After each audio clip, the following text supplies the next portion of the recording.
taxation, but we still have equal taxation. We must, as we celebrate the country's anniversary, not go back to those times where blacks and others didn't have any rights that were to be protected. You ever notice how fast the conversation switches when it's headed somewhere uncomfortable? We go from hold people accountable to protect the narrative at all costs. Because now it's not about what happened, it's about making sure the right people still sound like the good guys.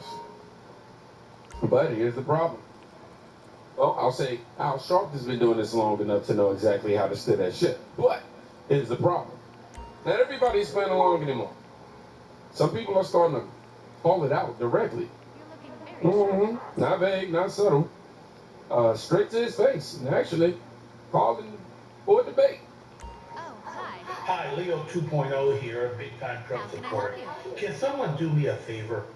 Can someone get in touch with Reverend Al Sharpton and tell him that Leo Terrell would love to debate him on the recent Supreme Court ruling on the Voting Rights Act? You see, I think he's lying to the American people. I don't think he's telling the truth. I think he's playing the race card.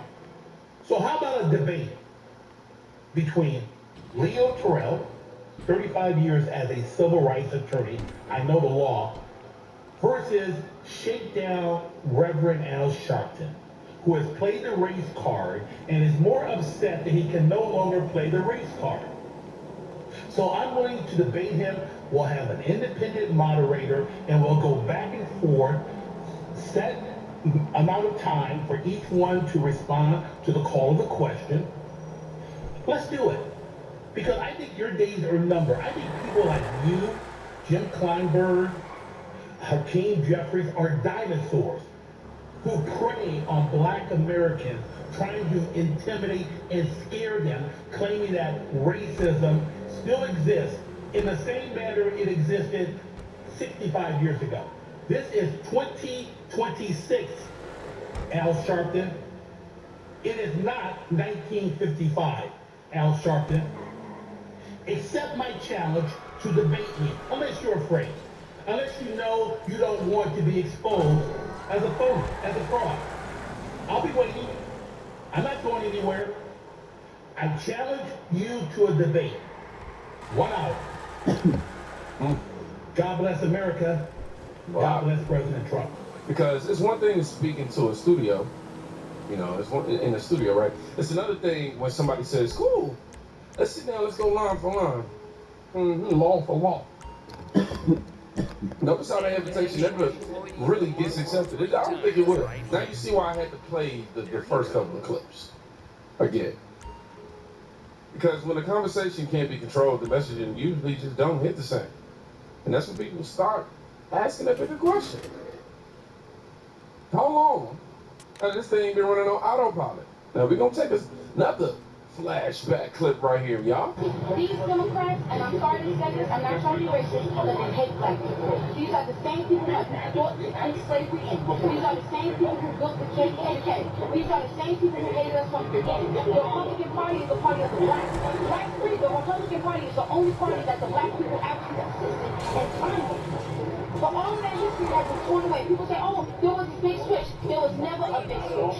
There was never a big switch. So the same Democrats who hated black people from the beginning are the same ones who hate us now. And they use our cause. Why does Black Lives Matter turn into something about LGBTQ? When blacks really don't support that. We're conservative. We really not stop that. Now we don't support abortion. We're about workers. But this is a black culture. Now we gotta be loud about feminism. No, we're not. Black women marry their husbands and respect their husbands. That's what we doing. We're not on this, oh, I do what I want. We don't do that. That's not our community. These Democrats, and I'm not trying to be racist. People can debate history all day. That's not even a part that stands out right here for me. What stands out is the frustration, that feeling of, wait, we've been riding with this for how long, and what has really changed for us? Nothing. Because at some point, these slogans stop working. At some point, people start checking the results. And when that happens, the messaging is only going to get louder, more emotional, more aggressive. And that's definitely where the next part comes in for sure.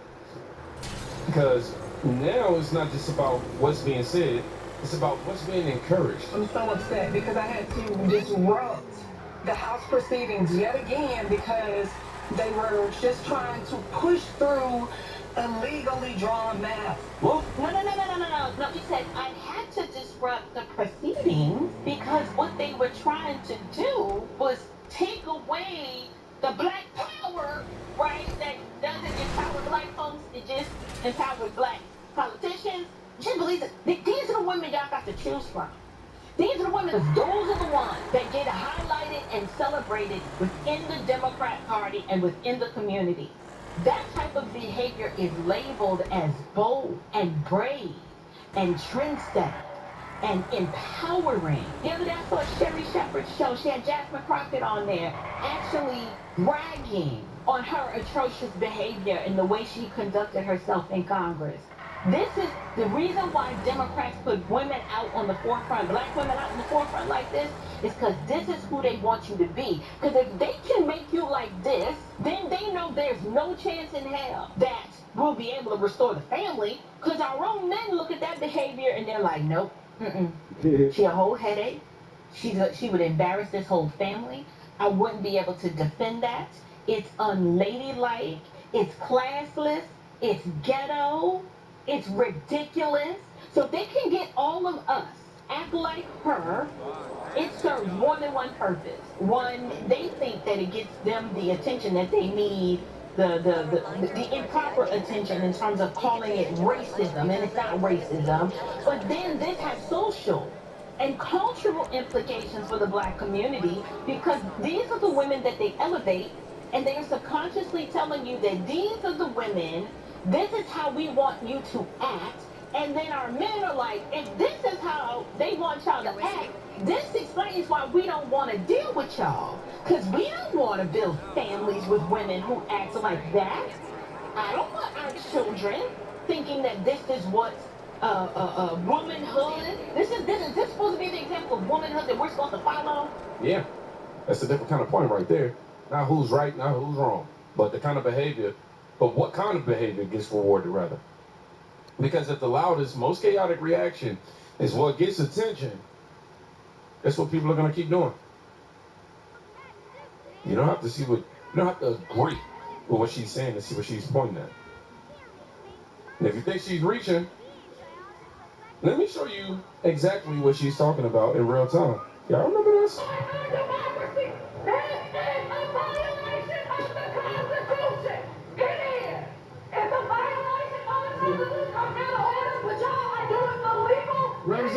Guest services, can I help you, sir? The question now recurs on final passage of HB 1D. The clerk will unlock the machine and the members will proceed to vote. Have all members voted? Have all members voted? The clerk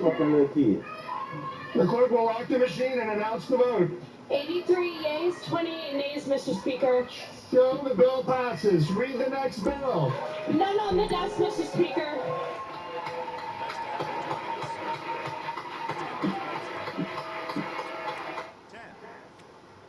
Yeah, all of that for nothing.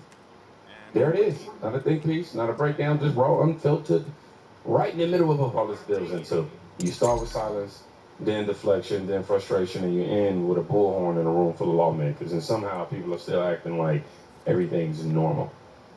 At some point, people start arguing about who's speaking and start paying attention to who's not. Who shows up when it's easy and who disappears when it's not. Because consistency, that's the part you can't fake forever. And right now, a lot of people are getting exposed without anybody even saying their name. So, if you made it to the end of this video, I want you to write the word nothing. I'm not writing nothing.